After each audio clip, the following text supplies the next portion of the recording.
Buenos días, profe. Hola, buen día. Ustedes sí encontraron el link, ¿no es cierto? Solo yo me perdí. Eh, Ágata, una cosa, verás, si te cambias de grupo para mi laboratorio, tienes que cambiarte de grupo para los otros dos también. Ya, eso sí sabes. Ya, perfecto. Profe, Espérenme un ratito, que esto no funciona.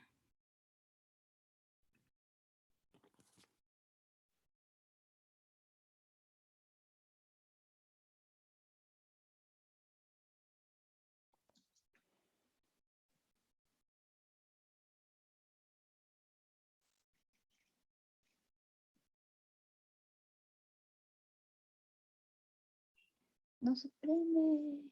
Ya, se prendió.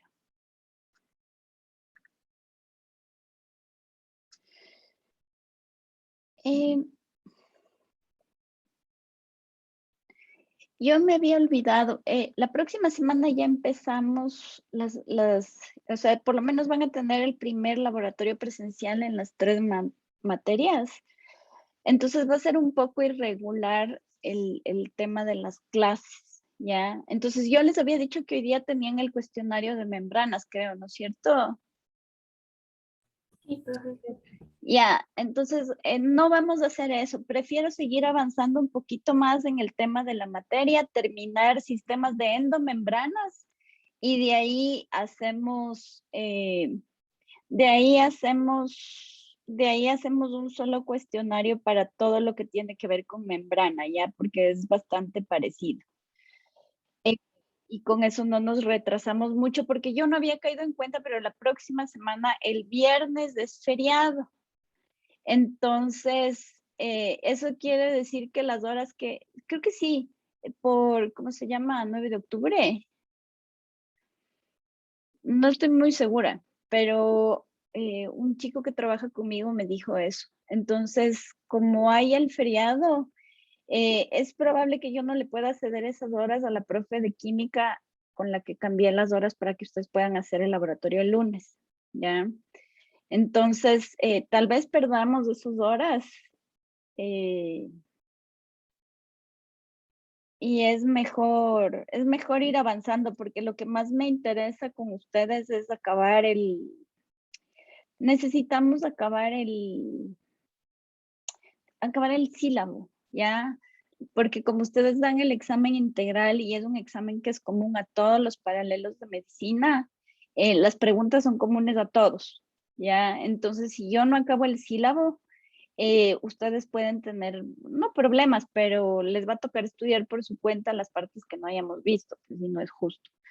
Entonces es mejor seguir avanzando. A ver, estaba levantando la mano primero Paulette, después Melanie, después Agatha. Profe, yo le quería hacer una pregunta. Estaba revisando la plataforma y hay una asignación en el tema 2. Me parece que es algo de las wikis y creo que es algo relacionado al trabajo que hicimos la clase anterior, pero no sé No de les qué se deja trata. subir. No sé si se trata de eso o es una actividad aparte o no entendí. Ya, sí, es justo para que suban lo de las enfermedades que consultaron, ¿ya? Entonces, a la final, me parece que en mi cabeza tal vez no les dije a ustedes, pero solo lo pensé. Entonces, la idea es que en vez de subir una presentación, ustedes por grupo suban algo. Sí saben cómo funciona un wiki, ¿no es cierto?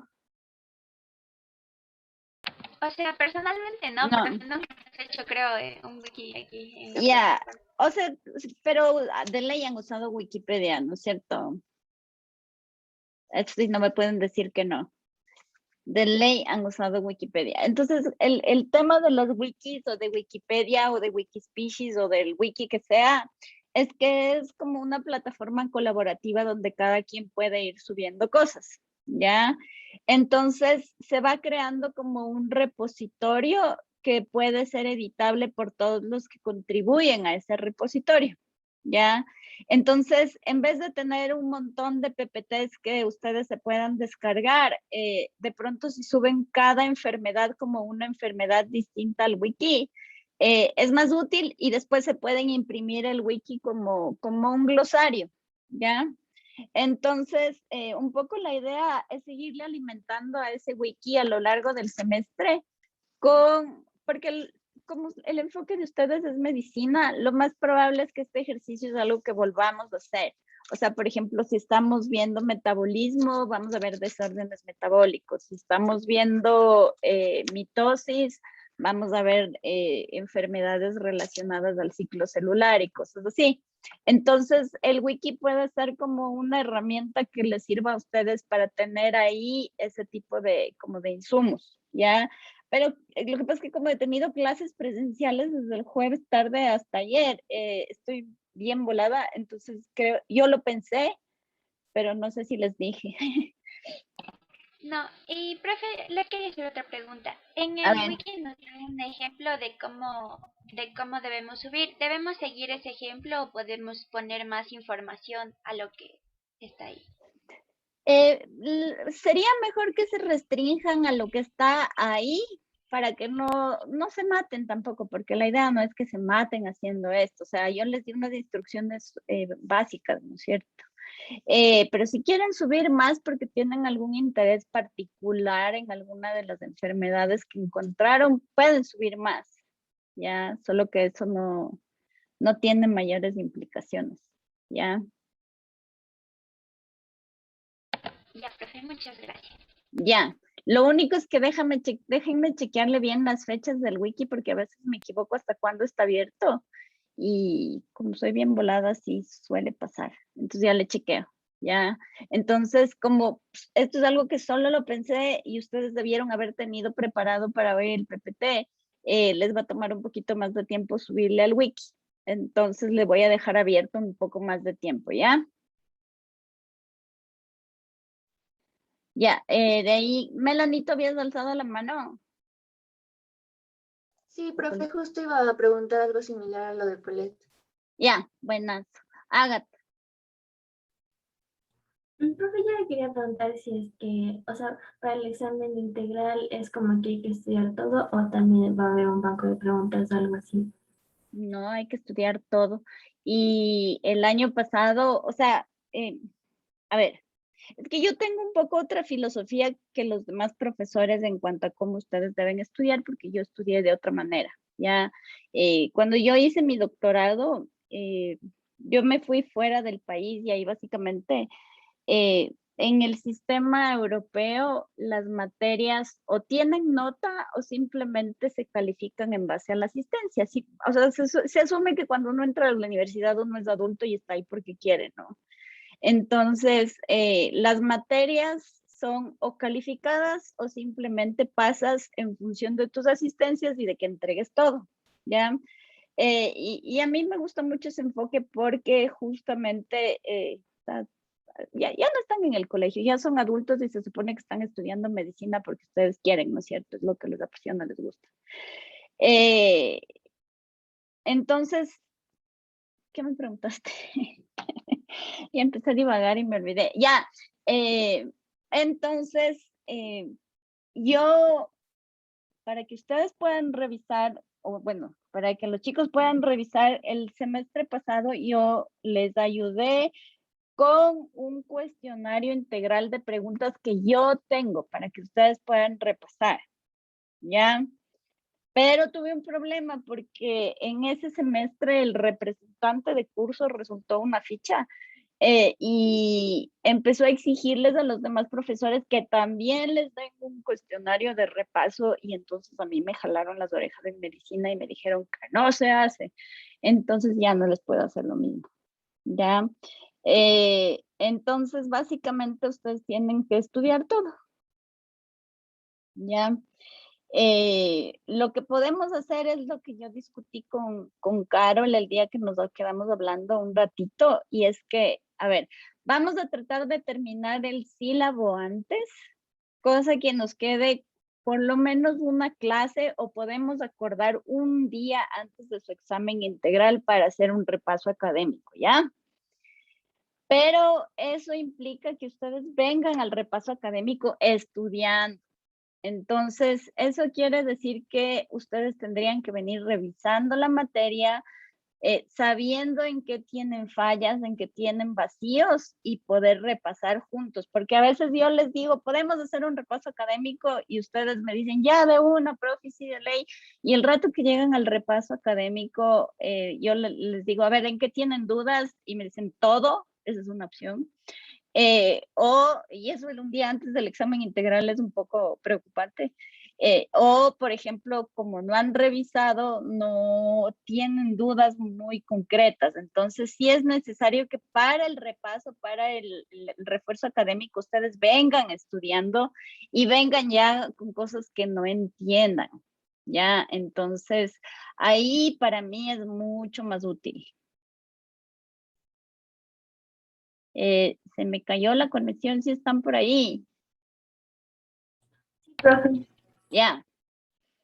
Lo que pasa es que no veo ni una sola foto, no veo ni una sola cara y no sé si es mi conexión y no les oigo tampoco, entonces no sé si están, si no están. Les voy a compartir, no les puedo compartir mi pantalla porque ahí no se va a ver, pero no veo nada, no veo a nadie. O sea, solamente tengo un par de fotos congeladas y nada más. Démosle un chance que la conexión se arregle ya. Hasta eso les tomo lista. Hoy es jueves. Cámara. presente, profe, buenos días. Venía Melanie Aguirre. Buenos días, presente, profe. Daniela Barros. Buenos días, presente. Mateo Bolaños. Presente, buenos días. Ya ven, ahorita contestan y se activan las caras. Valeria Bonifaz. Presente, buenos días. Esto está rarazo.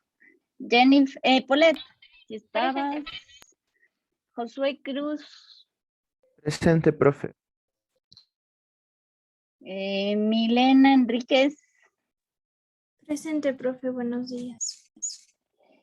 Carol Lerazo, si estabas, te vi por ahí.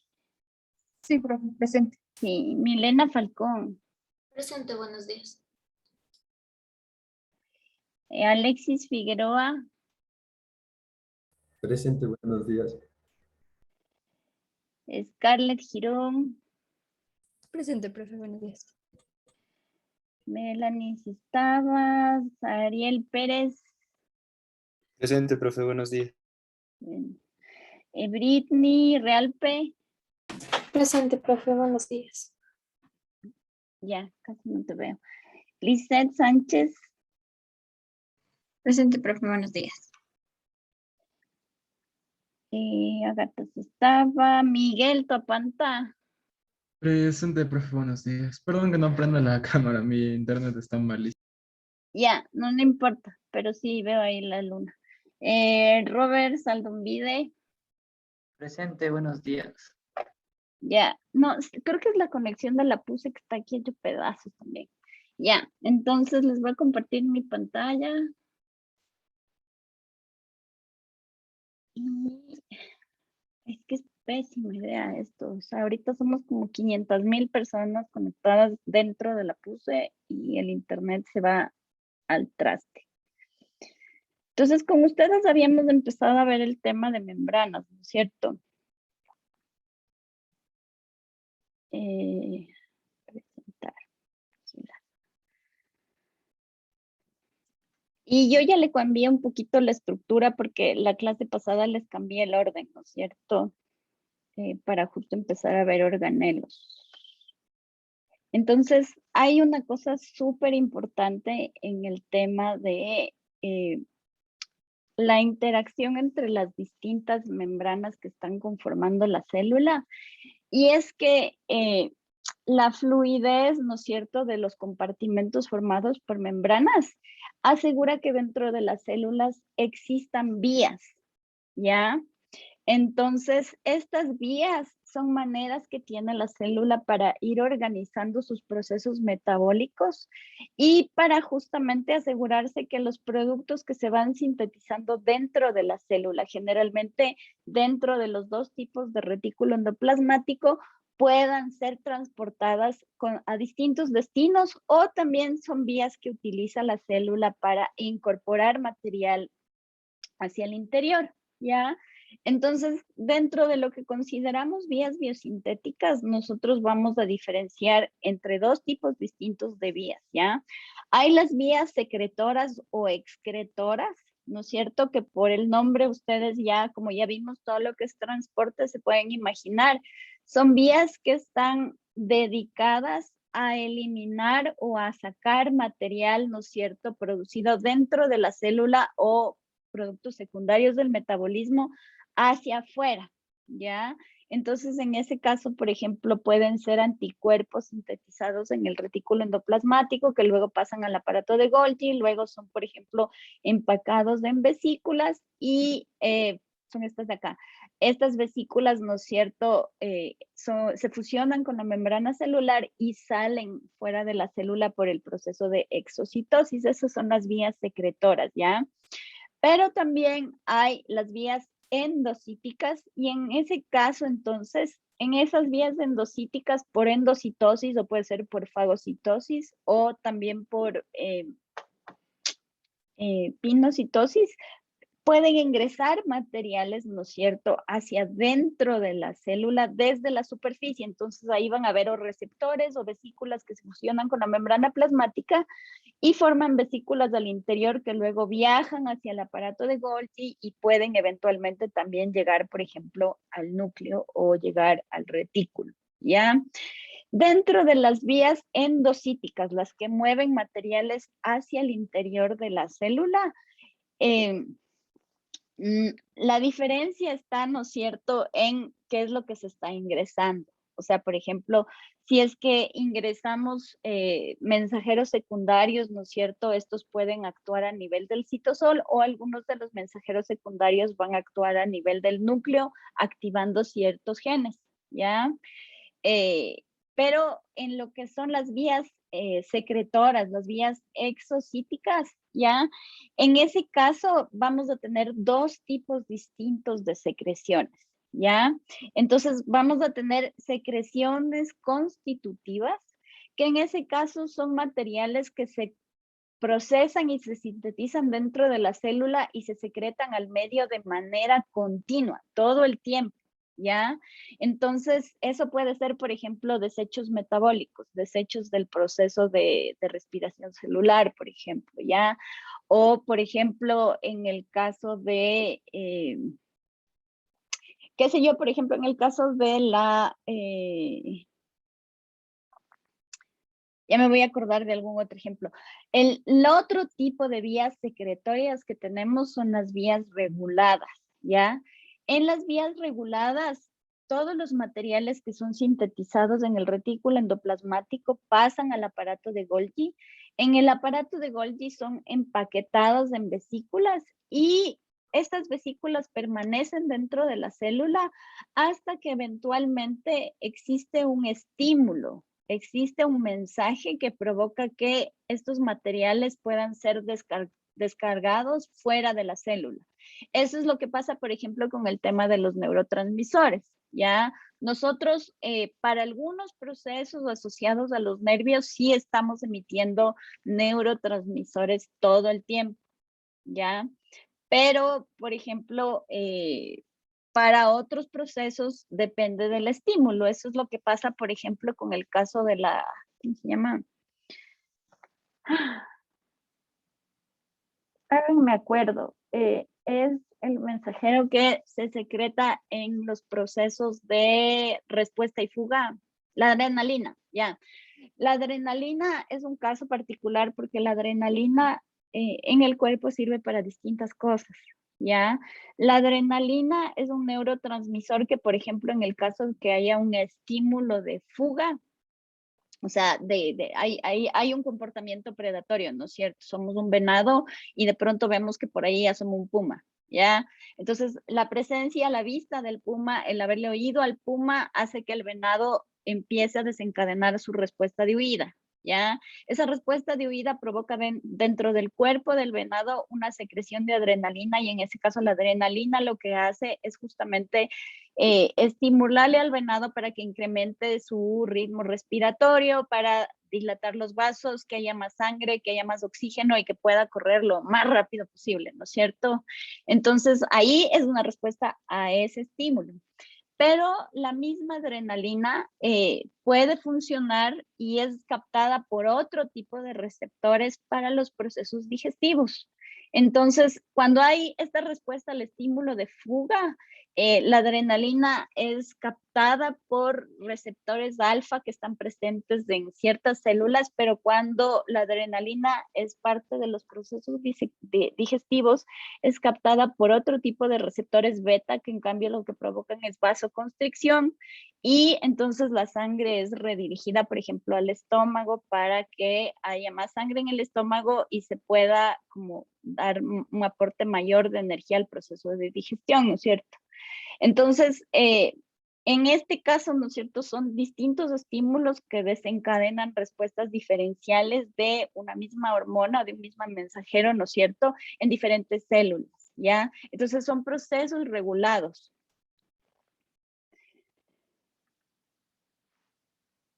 Una cosa súper, dime, Caro. O sea, profe, una pregunta. O sea, la secreción continua nunca para. O sea, no hay un factor que lo... Exacto, o sea, esa es la diferencia. La secreción continua nunca para, ¿ya? Entonces, en ese caso, por ejemplo, podríamos estar hablando de lo que ocurre con los lisosomas, ¿ya? En los lisosomas se van a acumular enzimas digestivas y eventualmente, ¿no es cierto?, en los lisosomas, esta secreción se va a almacenar de manera permanente, no solo por procesos digestivos, pero también, por ejemplo, por procesos de reciclaje del material dentro de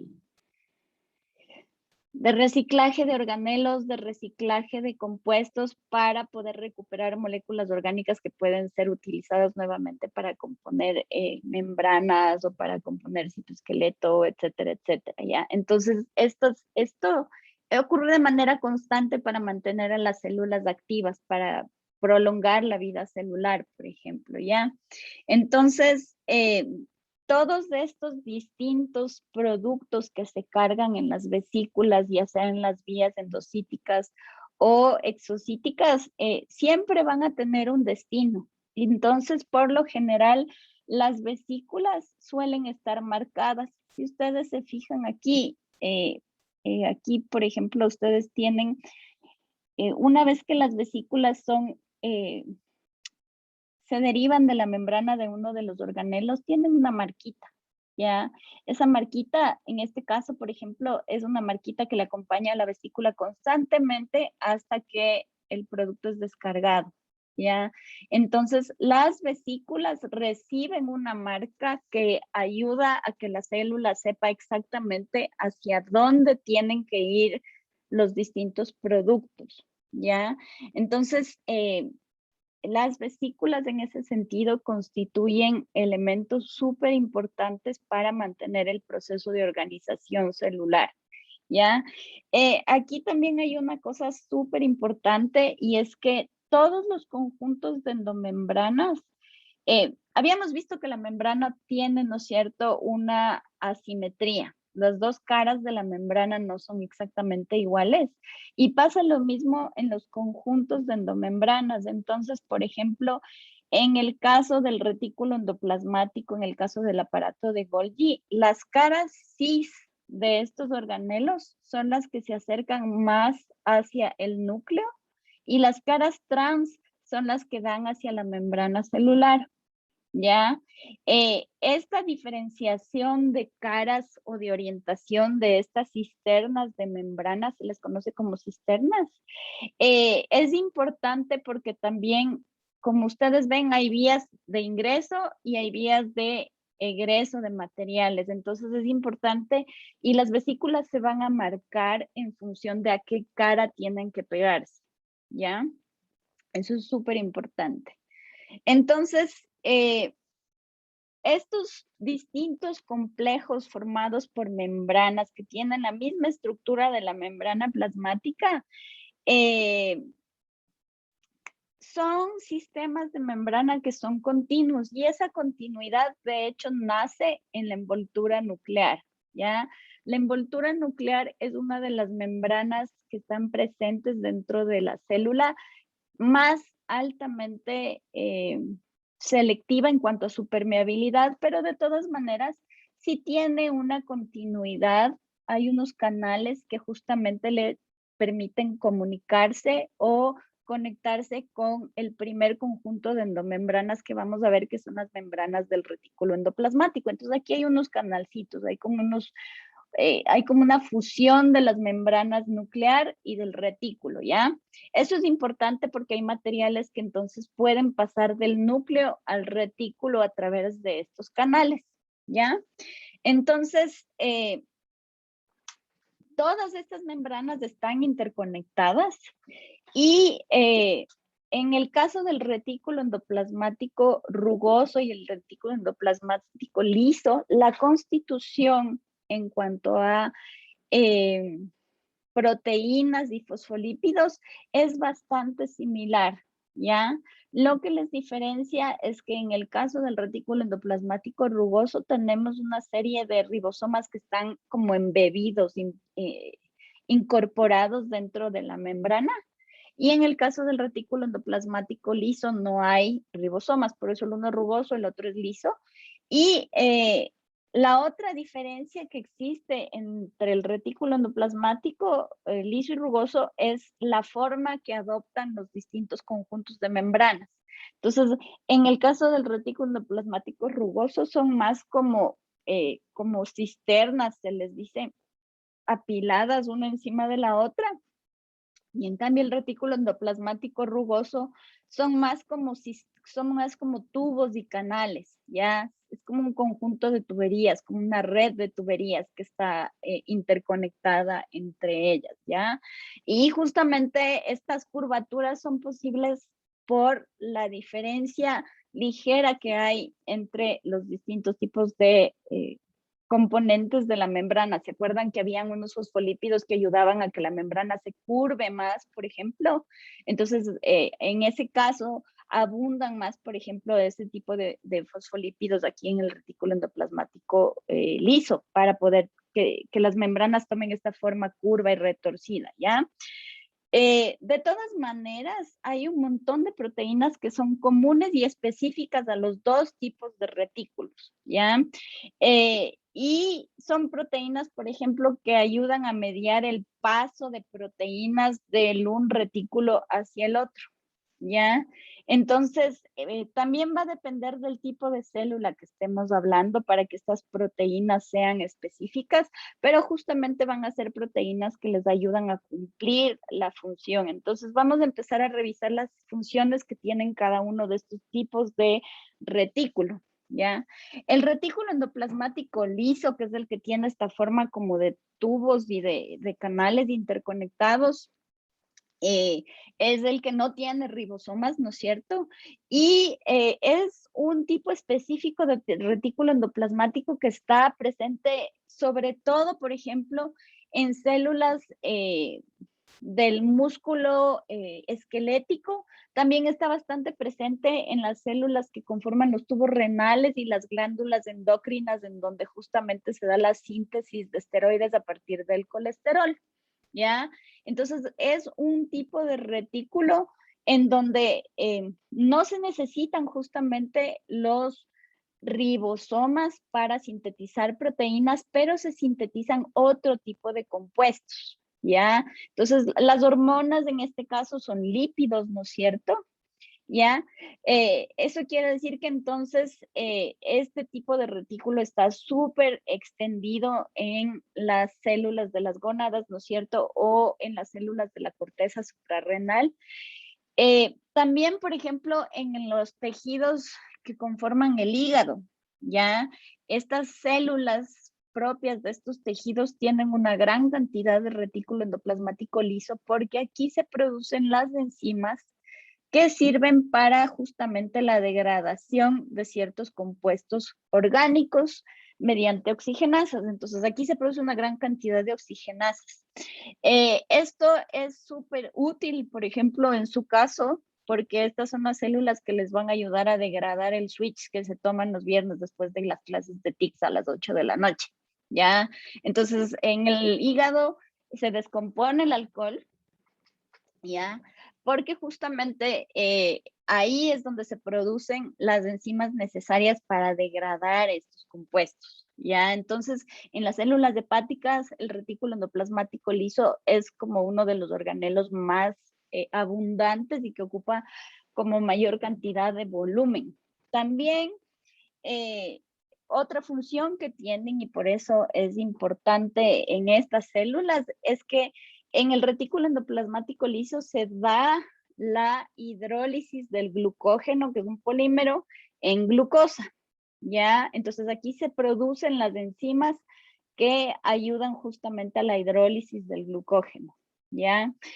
En otras células, como en las células musculares, ¿no es cierto? La función específica que tiene el retículo endoplasmático liso es la de funcionar como una cisterna en donde se van a almacenar los iones de calcio, ¿ya?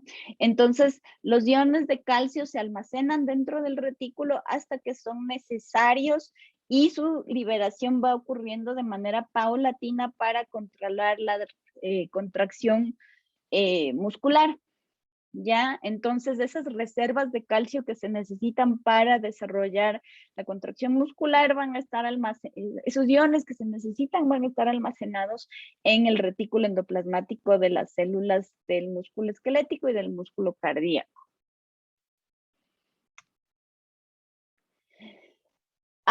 Dime, Robert.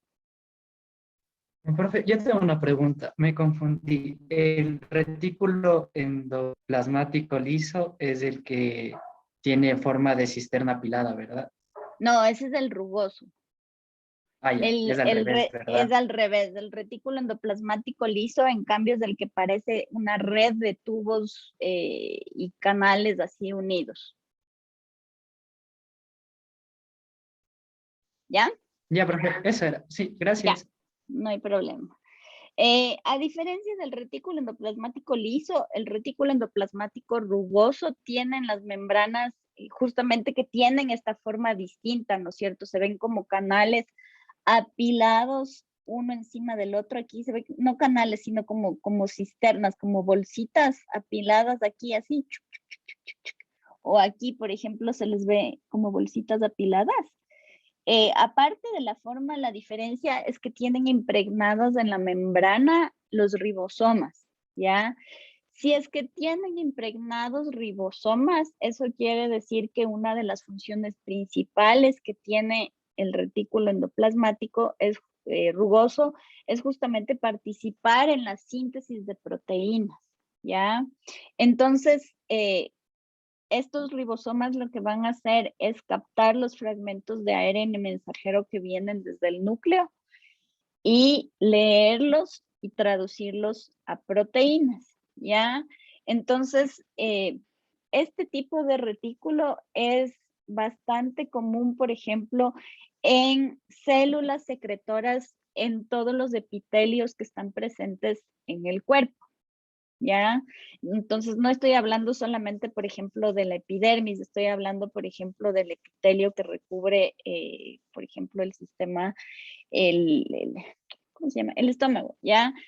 Entonces, por ejemplo, hay algunas células, como esta célula que en cambio se encarga de secretar moco en el aparato en cambio respiratorio, ¿no es cierto?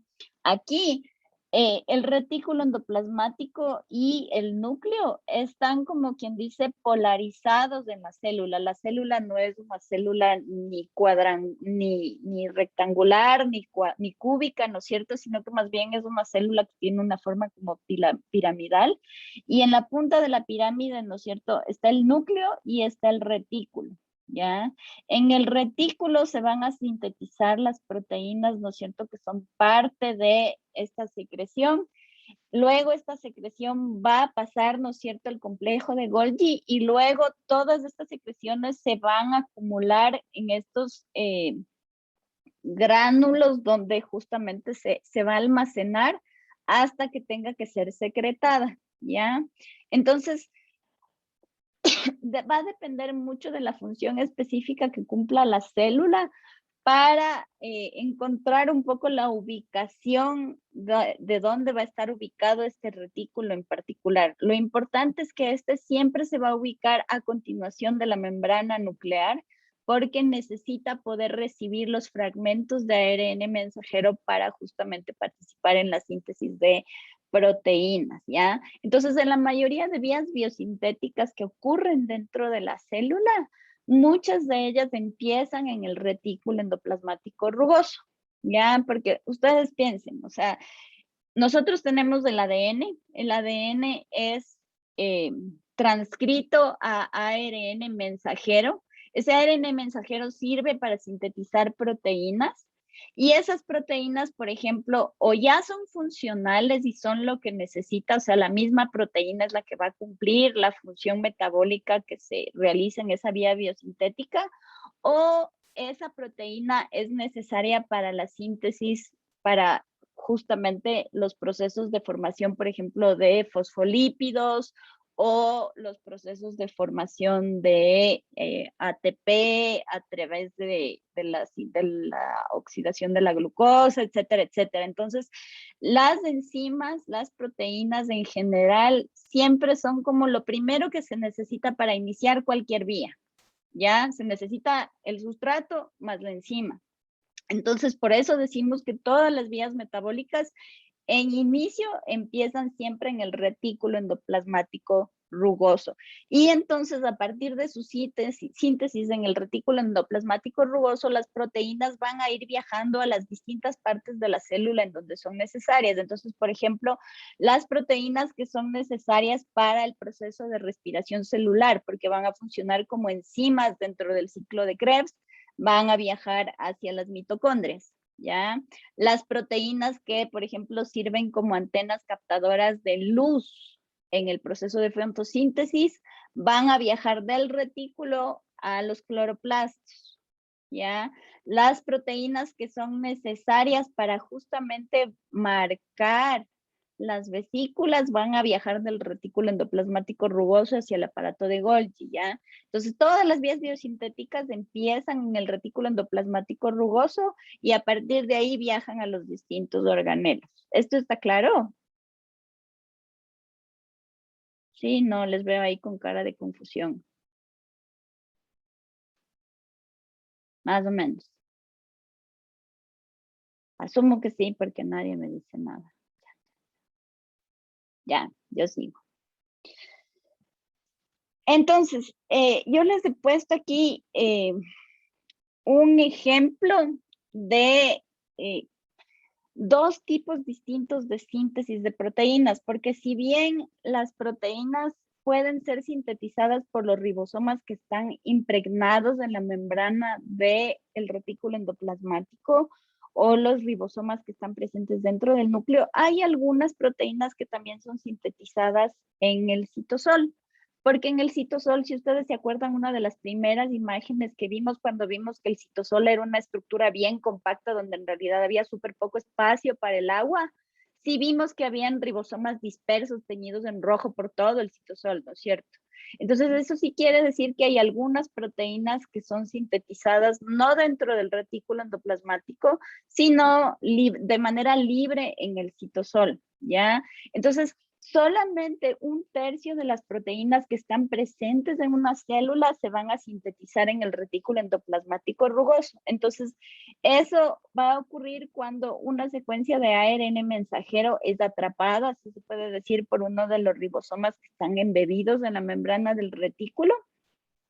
Y entonces el ribosoma va a leer la secuencia de ARN mensajeros, se van a ir juntando los aminoácidos para formar la cadena de polipéptidos y esa cadena de polipéptidos al final queda atrapada dentro del retículo, ¿ya? Esta parte de aquí al interior normalmente le llamamos la cisterna, ¿ya? Entonces, esta proteína, una vez que está dentro del retículo, a veces pasa por un proceso de maduración, ¿ya? Ese proceso de maduración puede implicar que, por ejemplo, a la cadena de polipéptidos, en el caso de la hemoglobina, por ejemplo, se le sumen las otras 3 cadenas, porque la hemoglobina tenía 4 cadenas, ustedes se acuerdan, ¿cierto? Pero también, por ejemplo, si necesitamos formar glucoproteínas, aquí es donde, por ejemplo, se van a agregar los grupos, ¿no es cierto?, de carbohidrato que son necesarios para formar la glucoproteína.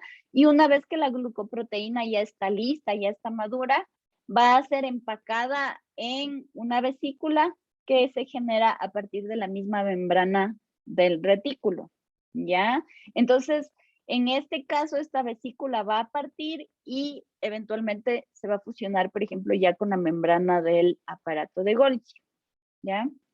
Entonces, así es como se sintetiza 1/3 de las proteínas que están presentes dentro de la célula.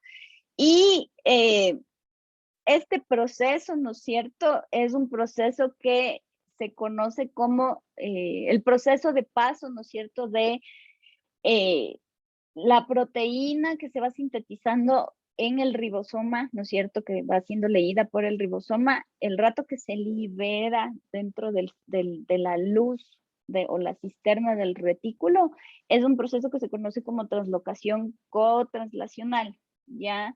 Entonces, estas proteínas de aquí son proteínas que de todas maneras cumplen algunas funciones que son específicas dentro de la célula, ¿ya? Entonces, son proteínas que, por ejemplo, van a permanecer embebidas dentro de lisosomas, van a permanecer dentro de endosomas y también, por ejemplo, en el caso de las células vegetales, son proteínas que van a estar incluidas dentro de la vacuola, ¿ya? El resto de proteínas, y también son, por ejemplo, proteínas que, por ejemplo, pasan a formar parte de las membranas biológicas cuando la vesícula se une a las distintas membranas. Entonces, las proteínas integrales de la membrana tienen este origen, ¿ya? Son sintetizadas por este proceso y gracias a que son empacadas en las vesículas, la vesícula se junta con una membrana determinada y entonces ahí es como esas proteínas quedan impregnadas o incluidas dentro de la membrana, ¿ya? Las proteínas que en cambio se sintetizan a partir de los ribosomas que están sueltos en el citosol, son las proteínas que van a permanecer en el citosol. Entonces, por ejemplo, solamente para retomar otra vez el proceso de respiración celular, cuando veamos eso con ustedes, vamos a ver que es un proceso que es complejo, porque una parte ocurre estrictamente dentro de la mitocondria, esa es la parte aeróbica del proceso, la parte que utiliza oxígeno, pero hay la parte anaeróbica del proceso de respiración celular que ocurre en el citosol, ¿ya? Entonces, esas reacciones que ocurren en el citosol van a ser reacciones mediadas por enzimas que se sintetizan en el citosol, ¿ya? Entonces, la primera parte, la parte de oxidación de la glucosa en piruvato, es lo que ocurre en el citosol, y entonces las enzimas que se necesitan para oxidar la glucosa son enzimas que son sintetizadas por los ribosomas del citosol, ¿ya? También, por ejemplo, las proteínas que no son parte integral de la membrana, ¿se acuerdan que vimos que habían proteínas que estaban como pegadas a la membrana simplemente mediante atracciones? Esas proteínas también son sintetizadas en el citosol, ¿ya? Entonces, estas se van a sintetizar ahí y se quedan, ¿no es cierto?, pegadas ya a las distintas caras, a la cara interna de la membrana celular. Entonces ahí hay una diferencia, ¿no es cierto?, de el lugar de síntesis y la función que van a cumplir las proteínas.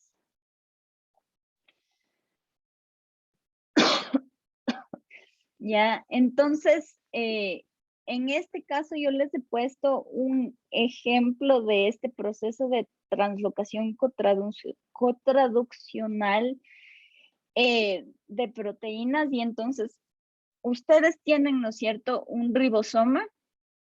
Les había mencionado, a ustedes no les mencioné esto todavía, no. Ya, los ribosomas son unidades que son relativamente complejas. Ya, los ribosomas tienen una subunidad pequeña y una subunidad grande. El ARN mensajero se va a pegar a la parte pequeña del ribosoma y luego viene la subunidad grande y forman como un sándwich de ARN, ¿ya? Entonces, esto ocurre una vez que el ribosoma encuentra dentro del pedacito de ARN mensajero la secuencia que marca el inicio de una proteína, ¿ya? Porque hay una secuencia que es específica para darle la señal a el ribosoma de que ahí inicia una proteína y esa secuencia es conservada en todas las proteínas, es la misma. Todas las proteínas inician con la metionina, con el mismo aminoácido, ¿ya? Entonces, cuando el ribosoma encuentra la secuencia para la metionina, se marca el inicio de la síntesis de ARN mensajero y a partir de este aminoácido se siguen agregando los demás, ¿ya? Entonces, una vez que se ha formado este complejo de ARN mensajero más el ribosoma y se empieza a sintetizar la proteína, ¿no es cierto?, tiene luego una secuencia de más o menos unos 6 a 15 aminoácidos que son hidrofóbicos. Y entonces en ese caso, esa secuencia lo que va a hacer es, como son hidrofóbicos, ¿ya? Esta secuencia es reconocida por una partícula en especial que está presente en el medio, ¿ya? Y entonces la unión de esta secuencia con esta partícula de reconocimiento que se llama SPR hace que el polipéptido que se empieza a sintetizar pueda ser reconocido por un receptor que existe embebido en la membrana. Y entonces ahí el ribosoma es cuando se fija la membrana, ¿ya? La unión de este polipéptido con el SPR es lo que va a ser reconocido por este receptor. Eso marca, ¿no es cierto?, la unión del ribosoma con un sitio específico de la membrana donde existe, ¿no es cierto?, como un canal que se conoce como translocón, y luego entonces eso permite que la proteína que se va sintetizando, ¿no es cierto?, tenga un paso directo hacia el otro lado, ¿no es cierto?, de esa membrana específica en donde se va a pegar el ribosoma, que en este caso es la membrana, ¿no es cierto?, del retículo endoplasmático. Entonces, estos canales que se conocen como traslocones que están presentes en la membrana del retículo endoplasmático rugoso, son los lugares en donde el ribosoma se va a fijar y se va a quedar fijado ahí, ¿no es cierto?, en la medida en la que siga sintetizando la proteína. Una vez que ya ocurre la fijación, ¿no es cierto?, del ribosoma con el traslocón, esta secuencia de reconocimiento, la SRP, esta se libera y puede ser reutilizada, ¿no es cierto?, en un siguiente proceso y la síntesis de la proteína continúa hasta que el ribosoma encuentra la señal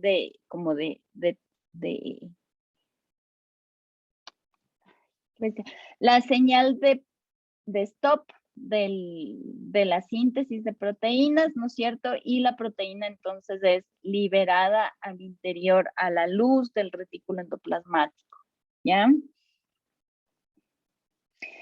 Después del retículo endoplasmático viene, ¿no es cierto?, el aparato de Golgi. Es el siguiente conjunto de membranas que está ubicado como de manera continua desde el núcleo, retículo, aparato de Golgi, membrana celular, ¿ya?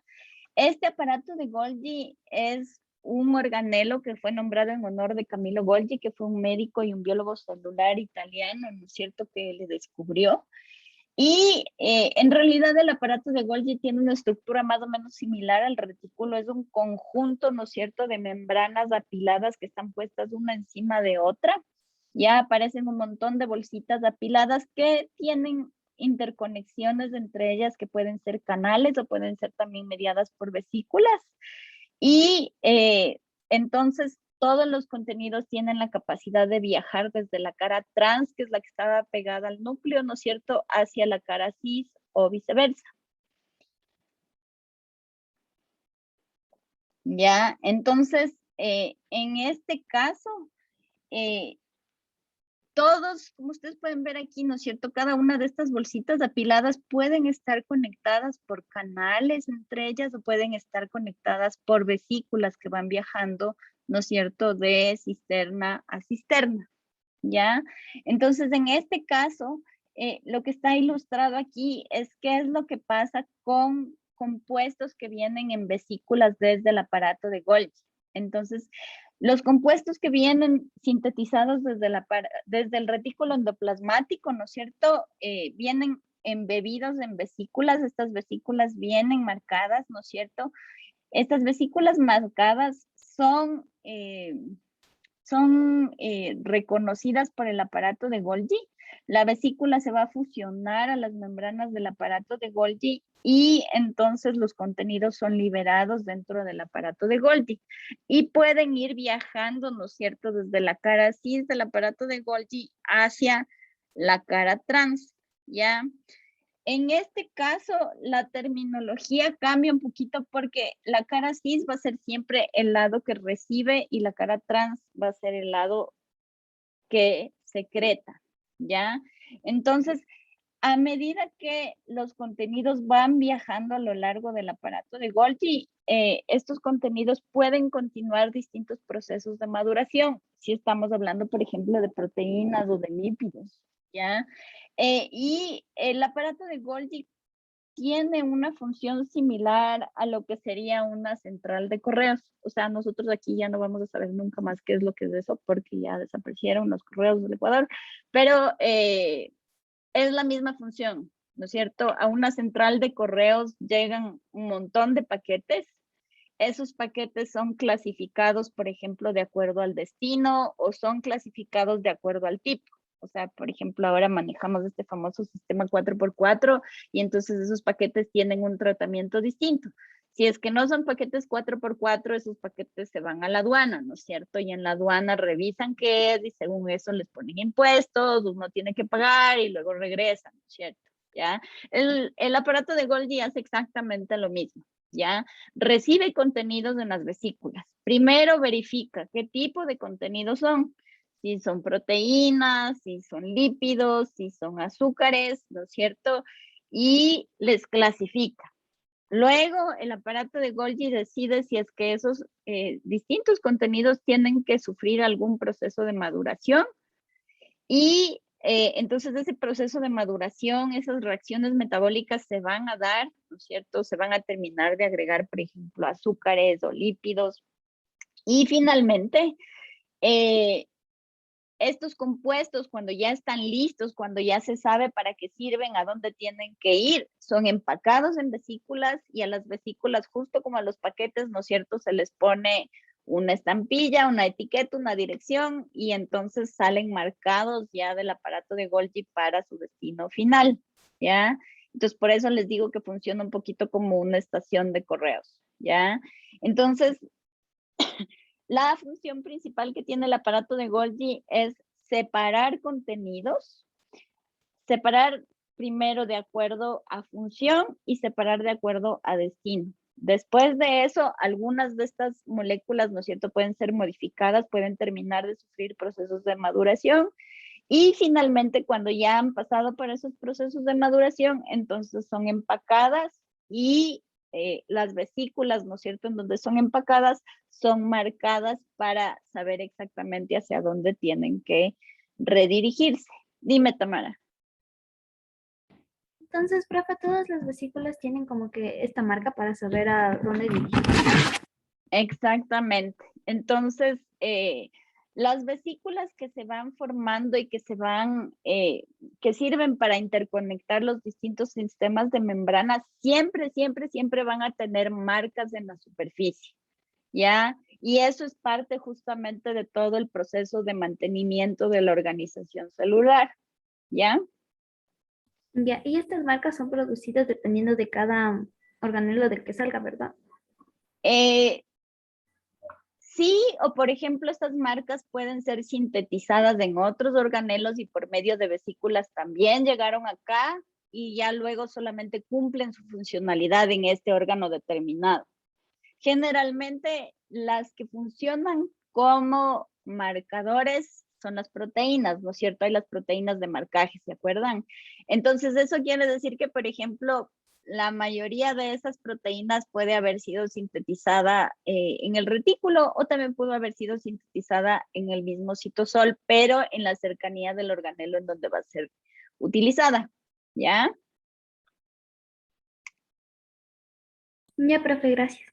Ya, entonces justamente en el aparato de Golgi, como ustedes se acuerdan, hay dos tipos distintos de vías. Tenemos las vías, ¿no es cierto?, excretoras y las vías endocíticas. Entonces, en el aparato de Golgi tenemos asimismo como dos direccionalidades. Tenemos una direccionalidad que lo que hace es clasificar, por ejemplo, contenidos, clasificar las proteínas para transferirlas al retículo endoplasmático cuando son parte de una vía endocítica o justamente para transferirlas a una vesícula cuando son parte de una vía secretora, ¿ya? Eso es lo que dentro del aparato de Golgi se conoce como la red cis, ¿ya? En cambio, la red trans es lo que justamente funciona para organizar todo aquello que va a ser clasificado para ser enviado hacia la membrana, ¿ya? O hacia otros destinos dentro de la misma célula. Entonces, el aparato de Golgi en ese sentido es uno de los organelos menos estables que existen dentro de la célula. El aparato de Golgi está como que constantemente sintetizándose y descomponiéndose en vesículas y en cisternas todo el tiempo. Es una cosa súper dinámica, ¿ya? Entonces, lo que sí hay es justamente una diferencia entre las caras que va a tener de acuerdo a justamente las vías en las que esa determinada porción del aparato de Golgi participe, ¿ya? Y entonces, en el aparato de Golgi va a ocurrir un proceso que se conoce justamente como el proceso de glucosilación. Y este proceso de glucosilación es importante porque, por ejemplo, este de aquí es un paso que es súper importante para justamente terminar la maduración de los lípidos cuando estos van a ser transformados en glucolípidos. ¿Ya? ¿Se acuerdan? Los glucolípidos son justamente estos fosfolípidos específicos que están asociados a carbohidratos y que funcionaban, ¿no es cierto?, en algunas células en particular, sobre todo, ¿ya? Entonces, la formación de glucolípidos y también la formación de glucoproteínas es algo que se da de manera como primordial o principal en el aparato de Golgi, ¿ya? Entonces, este proceso de formación de glucolípidos y glucoproteínas está mediado por una reacción específica que se conoce como glicosilación, ¿ya? Entonces, esta incorporación de azúcares es una reacción que está mediada por unas enzimas que se llaman glicosiltransferasas que están presentes en la membrana del aparato de Golgi, ¿ya?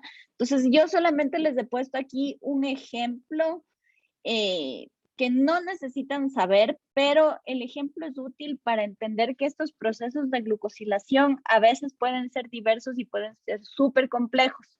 ¿Se acuerdan que cuando hablamos un poquito de los glucolípidos o de las glucoproteínas, vimos así de manera súper breve que a veces, por ejemplo, pueden ser azúcares simples o pueden ser azúcares ramificados?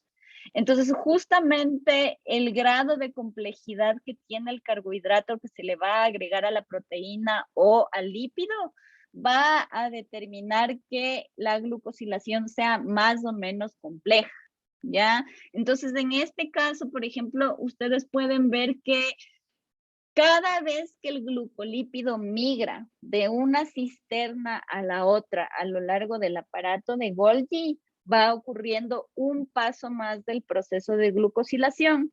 Entonces, En una primera cisterna, ¿no es cierto? El glucolípido se transforma, ¿no es cierto? En un primer producto intermediario, luego pasa a la siguiente cisterna, se transforma en un segundo producto intermediario, pasa a la tercera cisterna, se transforma en el tercero, en el cuarto y así sucesivamente, ¿ya? Entonces, en cada una de estas cisternas del aparato de Golgi, se le va añadiendo al glucolípido compuestos adicionales y en este caso, este de aquí, si ustedes se acuerdan, era específico porque teníamos unos que tenían un grupo nitrogenado asociado, ¿no es cierto? Entonces, en este caso, esta adición de este grupo nitrogenado ocurre, como quien dice, en la parte intermedia del aparato de Golgi, y en las últimas cisternas ya solamente se le termina de añadir, ¿no es cierto?, carbohidratos adicionales y un grupo funcional adicional que se necesita para poder ser eliminado. Entonces, va a depender mucho del glucolípido o de la glucoproteína para que su síntesis, su proceso de glucosilación sea más o menos complejo e involucre más de una de las membranas del complejo de Golgi. Eso es lo que necesitan saber. Ya probablemente en bioquímica, cuando les hablen de la generación específica de algunas de estas moléculas, ahí ustedes sí necesitan saber los pasos específicos de cada una de estas reacciones. Pero conmigo, lo único que tienen que saber es que el viaje a través de todo el aparato de Golgi va a hacer un viaje durante el cual, ¿no es cierto?, la molécula va a irse transformando, va a ir madurando, y cada paso de la reacción ocurre más o menos como en una de las cisternas distintas por las que la molécula pasa, ¿ya? Y eso va a depender del grado de complejidad de la molécula, ¿ya? Entonces, en el aparato de Golgi, ustedes tienen movimientos, ¿no es cierto?, de material que pueden ser movimientos, ¿no es cierto?, que se dan a través de vesículas que van migrando, ¿no es cierto?, de una cisterna a la otra, ¿ya? Ese es un modelo de transporte por vesículas, pero también hay un tipo de movimiento adicional que en cambio puede no estar mediado por vesículas, pero en lo que se basa es que los distintos compuestos solo viajan de cisterna a cisterna, pero entonces tienen que ir atravesando porciones del citosol. Dime, Brit. Perdón, profe, que le interrumpa, pero ya se terminó la hora. Ya, listo. Entonces, Disculpe. seguimos la próxima clase desde esto, y cuando terminemos membranas, ahí hacemos el cuestionario, ¿ya? Listo, chicos. Ya nos vemos. Gracias, Luego, profe. profe. Gracias. Hasta luego, Adiós, profe. que les vaya bien.